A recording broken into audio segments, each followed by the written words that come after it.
बल काम ना आवे, जहां अपनी बुद्धि काम ना आवे, जहां अपना धन काम ना आवे, जहां अपना विवेक काम ना आवे, वहां पर क्या करना चाहिए?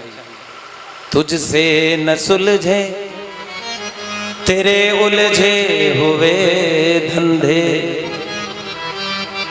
तुझसे न सुलझे तेरे उलझे हुए धंधे, तो भगवान के इंसाफ पर तू सौंप दे बंदे, तो भगवान के इंसाफ पर तू सौंप दे बंदे।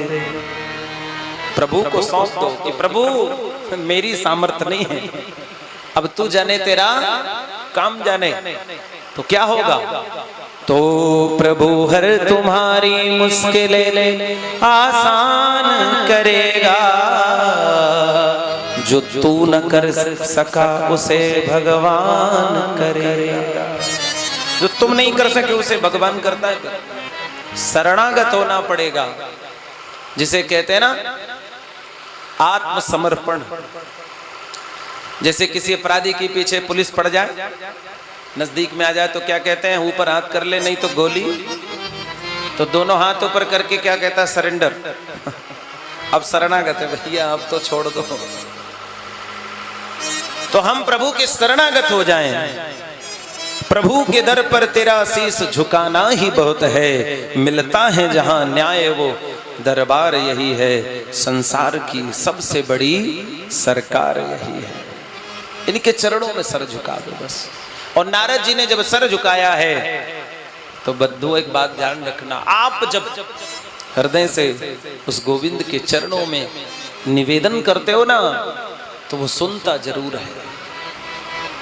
प्रभु मंजूर करते हैं सदा जो दिल से होती है, पर बात ये है प्रभु मंजूर करते हैं सदा जो दिल से होती है, मगर मुश्किल तो ये है, ये बात बड़ी मुश्किल से होती है। यहां से बात निकलती बहुत कम है।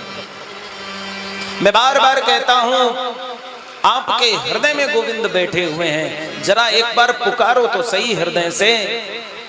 हम मुख से बोलते हैं, हृदय से नहीं बोलते। जैसे संसार के संबंध हम निभाते हैं ना, कुछ स्थानों पर हमारा दिल बहुत लगा होता है, हृदय से जुड़े हुए होते हैं, और जब वहां से धोखा मिलता है तो कहते हैं दिल टूट गया है? मेरे दिल के टुकड़े हजार हुए, कुछ यहां गिरे, कुछ। कितने दिल हैं भाई? दिल तो एक ही है। अब जगह जगह दिल लगाओगे तो दिल टूटेगा ही।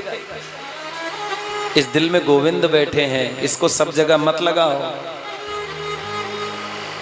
इसको गोविंद के चरणों में लगाओ। इसी हृदय में बैठे हैं, तुम बुलाकर तो देखो।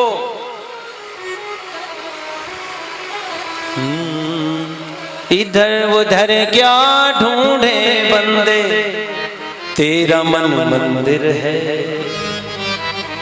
इधर उधर क्या ढूंढे बंदे, तेरा मन मंदिर है।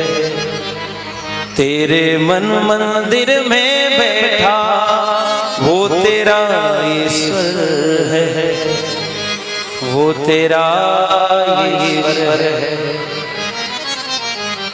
मन को मंदिर बना ले, इसमें प्रभु को बिठा। मन को मंदिर बना ले, इसमें प्रभु को बिठा। फिर भगवान को कहीं ढूंढने की जरूरत नहीं पड़ेगी। क्यों? ओ राम मिल जाएगा, श्याम मिल जाएगा, राम मिल जाएगा, श्याम मिल जाएगा। यहीं बैठा भगवान भी कहते हैं, सर्वधर्मान परित्यज्य माम एकम शरणम ब्रज। क्यों भटकता है जहां में? एक बार आ तो सही मेरे पास, एकमात्र मेरी शरण ले लो, देखो फिर तुम्हारा कोई काम संसार में बिगड़ेगा नहीं। लेकिन बात पक्की होनी चाहिए। ऐसा नहीं कि मुख में कुछ वाणी में कुछ, ऐसा होगा तो फिर बात नहीं बनेगी। और महाराज नारद जी जब शरणागत हुए हैं, प्रभु आप ही रास्ता बताओ, तब आकाशवाणी हुई है, सत्कर्म सूच को नूनम। नारद जी अगर ज्ञान वैराग्य की इस मूर्छा, जो उनकी मूर्छा है उसको दूर करना चाहते हो तो सत्कर्म करो। अब महाराज नारद जी को बड़ा आश्चर्य हुआ कि सत्कर्म क्या है, क्या वेद वेदांत का पाठ,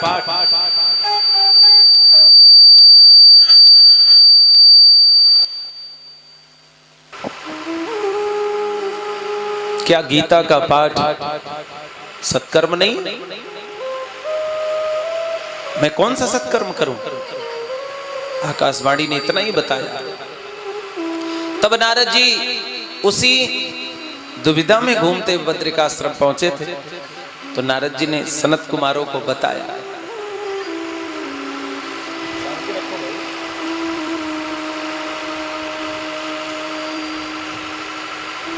सनकादि ऋषियों ने कहा, जो 4 कुमार हैं, कि नारद जी सत्कर्म को नहीं समझे। सत्कर्म सूच को नूनम ज्ञान यज्ञ स्मृतो बुधई। ये सत्कर्म और कुछ नहीं है, ये सत्कर्म ही श्रीमद् भागवत कथा ज्ञान यज्ञ है। श्रीमद् भागवत की कथा श्रवण कराओ।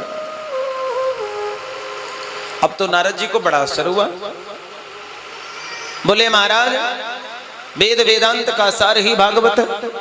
जब मैंने वेद वेदांत सुना दिया तो भागवत सुनाने से क्या हो जाएगा? तब महाराज सनत कुमारों ने कहा, 3 उदाहरण दिए उन्होंने। जैसे आम का वृक्ष है, जो रस जो स्वाद आम के फल में होता है, क्या वह तने में होता है? उसकी छाल में हो सकता है, पत्तियों में हो सकता है? नहीं।